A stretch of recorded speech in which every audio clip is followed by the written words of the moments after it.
Jika Anda melihat sahabat atau kawan atasan atau bawahan yang melakukan sesuatu yang merugikan orang lain, atau sesuatu yang merugikan dirinya sendiri, kesalahan misalnya, atau merugikan Anda, mulai sesuatu merugikan Anda, oke. Biasanya orang karena merugikan Anda, merugikan kita mudahlah kita mengingatkan. Tapi kadang di saat merugikan dirinya sendiri kita juga kurang peduli, nggak boleh. Atau merugikan orang lain, kadang kita baru bergerak. Intinya begini, jika ada seseorang yang dia punya kebiasaan itu bakal merugikan orang lain termasuk dirinya sendiri, artinya sesuatu yang haram, maka tanda cinta kita kepada dia sebagai seorang mukmin adalah menghijrahkan dia dari kezalimannya. Unsurul zalim, Nabi mengatakan unsurul zalim, yang zalim itu ditolong dulu, wal mazlum. Jadi yang zalim dulu segera diperhatikan. Nah, bagaimana cara menolongnya orang yang berbuat zalim semacam itu? Pertama, Anda tidak perlu takut akan terputus silaturahmi Anda. Kalau Anda caranya benar, justru itu akan menjadikan dia semakin erat kepada Anda. Anda harus Anda sampaikan dong kepada orang yang bersangkutan tentang kebiasaan tidak baiknya itu. Sebab begini, ada orang melakukan kesalahan itu bukan karena dia sengaja. Jadi ada orang melakukan kesalahan itu karena dia tidak tahu loh kalau itu salah. Makanya karena dia tidak tahu kalau dia salah, maka dia perlu ada yang memberitahu. Tapi Anda terlalu lembut hati, tapi kebablasan, akhirnya nggak enak kalau saya ingatkan nanti malah dia terputus. Oh, enggak begitu. Justru cinta Anda akan menjadikan Anda berani untuk mengingatkan. Kalau cinta Anda tulus karena Allah, maka Anda harus mengingatkannya. Cuma di dalam cara mengingatkan ini ada dua hal yang harus Anda tempuh, dua langkah. Langkah yang pertama, kebenaran dan kebatilan. Apakah betul yang dilakukan itu salah dan benar sesuai dengan pendapat Anda? Jangan-jangan Anda saja yang berasangka buruk kepadanya. Kan repot. Kalau Anda yang berasangka buruk, Anda menganggap orang buruk semuanya. Jadi harus dibuktikan, termasuk dalam dunia kajian ilmiah, jangan sampai kita menyalahkan orang dulu. Kalau kita ingin nasihati seseorang, kita buktikan benarkah dia salah. Nah itu. Jadi buktikan dulu kalau dia itu salah.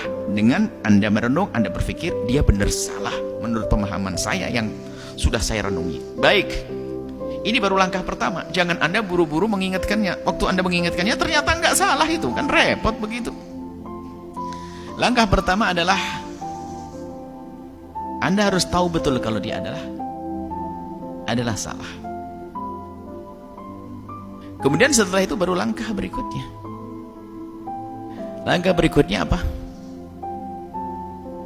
Anda memilih waktu yang tepat.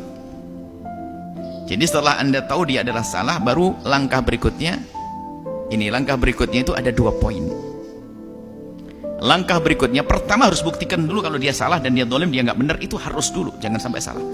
Baru langkah berikutnya ada 2 poin. Nah ini 2 poin ini adalah yang selama ini kami sering sampaikan. Pertama adalah kebenaran tidak harus diucapkan oleh lisan Anda. Artinya tidak perlu kita sok jadi penasehat deh.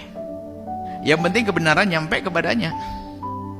Bisa jadi Anda meminta tolong kepada orang yang berwibawa, yang dikagumi, yang didengar untuk menyampaikan hal tersebut. Tentunya dengan cara yang manis, cantik, bukan atas dasar aduan Anda.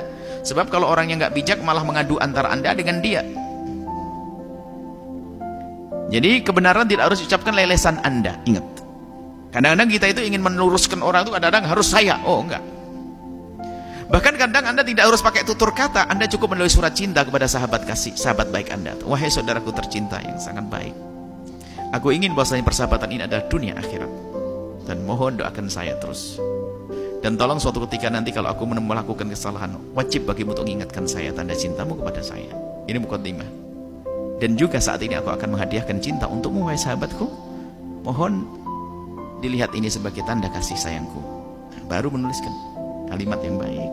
Rasanya kebiasaanmu seperti ini saudaraku, mungkin aku salah. Kalau aku salah aku mohon maaf. Kamu punya kebiasaan kalau ngomong celkat-celkit, kamu ingin pelan tapi ngomongnya halus. Mohon maaf saudaraku, jika ternyata ini mengganjal di hatimu, tutup surat itu, jangan dibaca. Ambil air wudhu, doakan saya, buka lagi nanti. Terus, ini yang pertama. Jadi kebenaran tidak harus diucapkan oleh lisan Anda. Yang kedua, kalau Anda ingin mengingatkan seorang, kebenaran tidak harus diucapkan saat itu. Maksudnya apa? Anda harus milih waktu dong.